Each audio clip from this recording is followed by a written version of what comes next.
अस्सलाम वालेकुम व्यूअर्स, आज मैं आपके साथ रेसिपी शेयर करने लगी हूँ रमज़ान स्पेशल की। चलें हम स्टार्ट करते हैं। इसके लिए हमें चाहिए मैदे की पट्टियाँ। तो मैदे की पट्टियाँ हमने बनाने के लिए मैंने आधा किलो मैदा ले लिया था। उसमें मैंने 1 कप, ये वाला कप है ना, ये 1 कप मैंने घी का डाला है और 1 कप मैंने पानी का डाला है। 1 चम्मच साबित जीरे का। तो चीज़ों से ही हमने आटे को गूंदना अच्छी तरह से, और पानी की हमें जरूरत नहीं पड़ती है। घी और 1 कप पानी से ही आटे को अच्छी तरह से गूंद लेना और फिर 10 मिनट के लिए फिर हमने इसे रेस्ट दे देना है आटे को।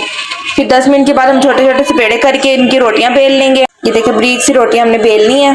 आधा किलो मैदे के आटे से 8 रोटियां बन जाती हैं। आलू ले लिए थे, उसमें बॉईल करके अच्छे से मैश कर लिया है। हम इसमें हरा धनिया ऐड करेंगे, हरी मिर्च और हरा प्याज मैंने बारीक कट कर लिया, ये ऐड कर रही हूँ।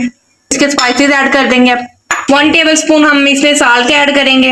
हाफ टी स्पून हम इसमें गरम मसाले का ऐड करेंगे। 1 टेबल स्पून हम इसमें रेड चिली पाउडर ऐड करेंगे। 1/4 हम इसमें ब्लैक पेपर ऐड करेंगे।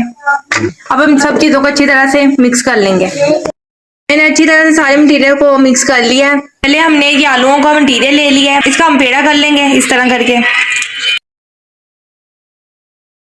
एक हमने रोटी ले लेनी, इसके ऊपर इसे ऐड कर देना है। तो का मटीरियल मैंने रोटी के ऊपर फैला लिया। अब दूसरी रोटी इसके ऊपर इस तरह हमने डाल देनी है। अब इस तरह से हमने इसके अंदर कट लगा लेना है।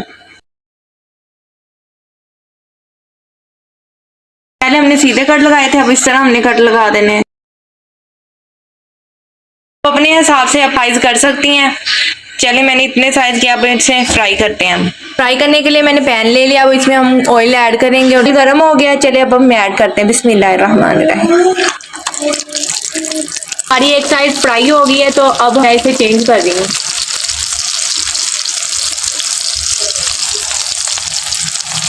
चलें ये फ्राई हो गए हैं। ये देखिए मैंने लाइट ब्राउन कलर की की हैं, बहुत ही जबरदस्त बनी है। मैं इनकी फाइनल लुक आपको दिखाती हूँ। ये देखिए हमारी फाइनल लुक माशाल्लाह बहुत ही जबरदस्त बने हैं, बहुत ही क्रंची बने हैं। लाइक करें, शेयर करें और मुझे दुआओं में याद रखना। मिलेंगे न्यू रेसिपी के साथ, तब तक के लिए अल्लाह हाफिज।